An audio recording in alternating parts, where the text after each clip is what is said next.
So this is Nacho. He's not Nacho, average mule. And now look at the other one that's coming. This is actually my horse, Jazz. And he's a right-brained introvert. So just have a look at the difference in the energy. Jazz keeps going, ooh, can I stop, can I stop? And this one's going, oh, what's that? What's going on in here? I want to go have a look at this, have a look at that. I want to go look at that black horse. The black horse will kick you. Something you'll notice is that horses will fight in very different ways. Right-brained introverts turn and kick, whereas extroverts, especially left-brained horses, will come at you with their front legs. So, let's play with these horses a little bit, right? And I'm going to have Ryan put a little bit too much pressure on him so that you can see when things go wrong. Now see, he said, get going, and Jazz went, I can't. That kind of energy should have got that horse to go more. Keep going, Ryan. Ask him to go.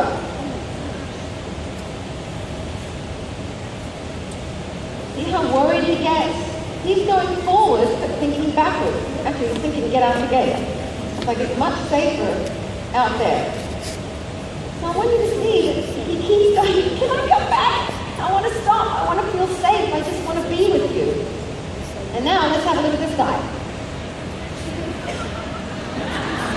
Now, not going, now I don't know if he leaps around very much, but he pulls a lot. And he goes, look, watch me back. And up. No, I'm not going backwards.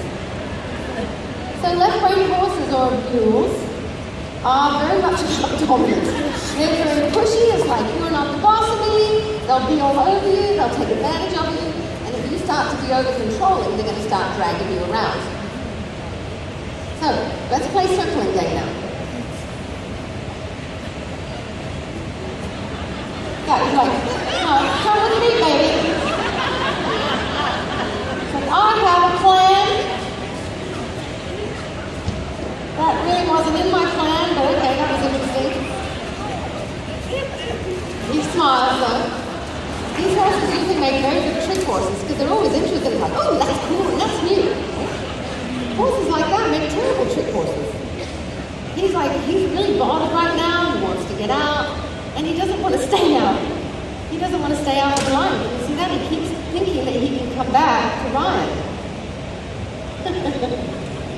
Yes. Now, who's calling the shots here? Yeah, he's like, here, take my leg. It's not so much that she's asking us to do it. Now, let's have a look at how we need to change this. First of all, let's do some applause, right? Don't get run over, Anne. But I want you to clap.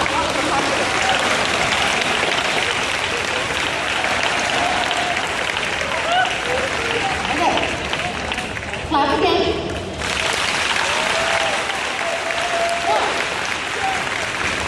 I want you to see how the introvert froze and now is exploding, right? The extrovert ran, and now look at him, he's like, oh, what's that? No, I'm interested. Jazz is still panicking, and he's like, oh, this just got interesting. I was so bored before. Okay, let's clap again. Keep clapping, keep clapping.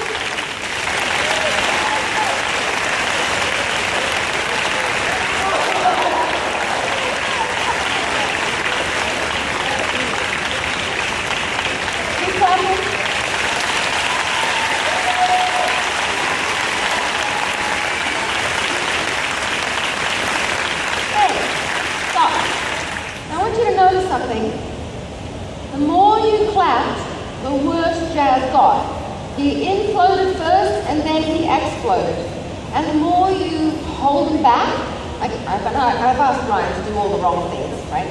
The more you hold them back, the worse they get. You see him kind of jumping up and down on the spot? Alright, so now, Neil's getting curious. It's like, alright, this is getting exciting. So, Jazz now is looking a little bit extroverted, but he's exploded now. He's like, as an introvert, he's like, oh, I just want to stand still. But then when it it got too much. He exploded. Now he's very hard to calm down. So we've got to teach him to be able to be more brave and not have to freeze up like that. For the first few tour stops that I did with him, he was very challenging because the crowd was very, very difficult for him. Whereas left-brain horses, as you can see, it's not that difficult. Even if they get a little bit startled, it's like, okay, it's over, what else is going on? It's a little bit boring now. So, how are we going to change this? First of all, if you don't mind, Anne, we'll work with calming this horse down. Now, first of all, he licked his lips, so that's good. So I have to ride him in the next session, so I want to make sure he's okay. Okay, so Ryan, he wants to go to the gate, right? So I want you to send him to the gate.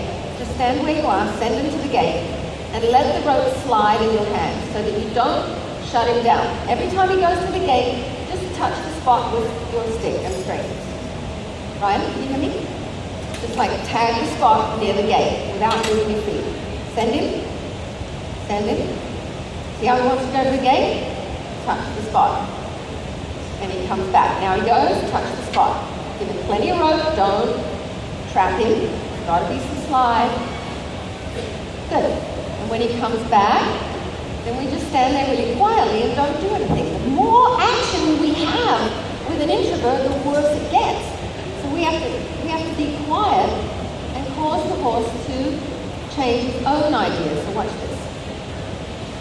And when they shake their head like that, it's only because they're trying to get away.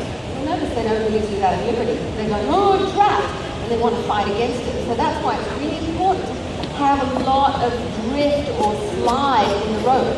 Don't lock it down unless you're trying to avert a horrible disaster.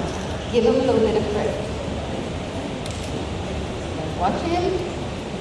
Every time he goes there, tag the ground.